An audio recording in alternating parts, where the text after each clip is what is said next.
தேர்தல் என்பது ஒரு மக்கள் அளிக்கின்ற தீர்ப்பு. மக்களுக்கு அளிக்கின்ற தீர்ப்பு என்பது ஒரு பொதுவாக எல்லோரும் தலைவணங்க, அதில் எங்களுக்கு மாறுபட்ட கருத்து. ஆனால் தேர்தல் பொதுவாக வெற்றி தோல்வி என்பது சகஜம்.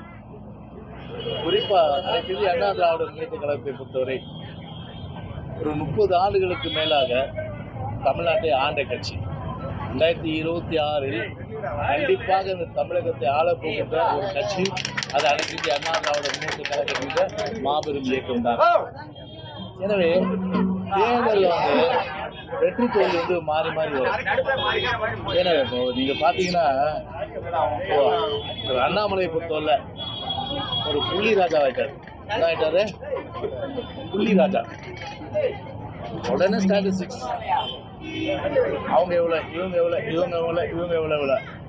இந்த ஸ்டாட்டிஸ்டிக்ஸ் எடுக்கிற ஒரு ஐபிஎஸ் ஆஃபீஸராக தான் அவர் செயல்பட்டார் ஒழிய ஒரு கட்சியுடைய ஒரு தலைவராவுடைய பேச்சு இல்லை. சரி, பேசுறீங்களே, உங்களுக்கு அந்த முகாந்திரம் இருக்கா? முதல்ல அதை நீங்க நினைச்சு பாருங்க. 2014 இதே கூட்டணி தான். அப்ப அம்மா தனியா தான் நின்னாங்க. அன்னைக்கு அம்மா தனியா நின்னாங்க. அதே போல கழகம் இன்னைக்கு தனியா நின்றுது.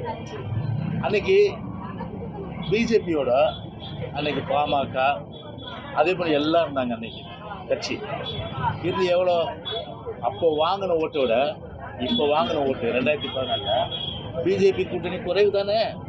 இதையே அண்ணாமலை சொல்ல மறந்த கதையாது. 2014 எடுத்து பாருங்க நீங்க. அந்த ஸ்டாட்டிஸ்டிக்ஸ் இந்த ஸ்டாட்டிஸ்டிக்ஸ் தான் 10 வருஷத்துல ஓட்டு குறைஞ்சிருக்கு. அப்போ 10 வருஷத்துல பிஜேபி வளர்ந்துச்சா சொல்லுங்க. அதனால வெற்றி தோல்வி என்றது சொல்றேன். அன்னைக்கு ஸ்டாட்டிஸ்டிக்ஸ் தனிப்பட்ட என்ன வளர்ச்சி இருக்குது? ஒரு வளர்ச்சியும் கிடையாது. 8 முறை பிரைம் மினிஸ்டர் கூப்பிட்டு வந்தாங்க. 8 முறை கூப்பிட்டு வந்தாங்க. ராஜீவ் காந்தியாவது 23 தடவை அன்னைக்கு ஐயா மூப்பனார் கூப்பிட்டு வந்தாரு. ஒரு 23 சீட்டு வச்சுது. தாய்மானவர் 23% சீட்டு வந்தாங்க.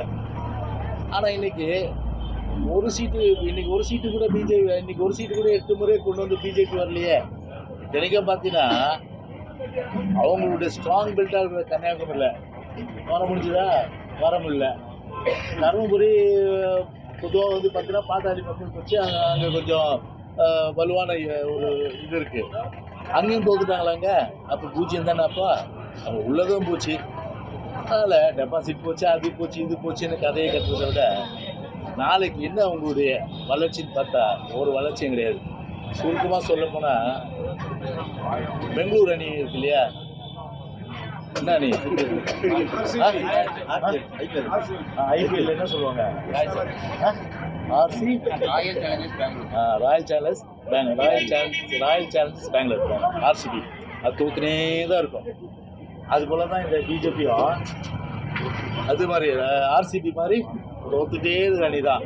ஆனால் நாங்களாம் Chennai super king. Chennai super king 30 வருஷம் ஆண்டோம். பல வெற்றிகளை குவிச்சோம்.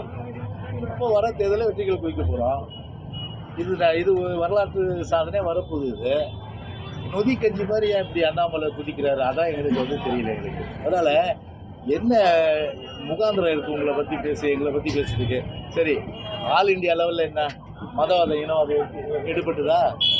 மதவாத இனவாதம் எடுபடலையே. நாட்டுக்கு என்ன தேவை? இன்னைக்கு இளைஞர்கள் இன்னைக்கு இந்தியா முழுமைக்கும் வேலை இல்லாமல் இருக்கிறாங்க. அவங்க வேலையில்லா திண்டாட்டத்தை போக்குறதுக்கு என்ன ஒரு அகில இந்த ரீதியில் நம்ம திட்டத்தை கொண்டு இன்னைக்கு வேலையில்லா திண்டாட்டத்தை ஒழிச்சோம். வறுமை இன்னைக்கு எத்தனை கிராமத்தில் இன்னைக்கு வறுமை இருக்கு? இன்னைக்கு சொல்லுங்க.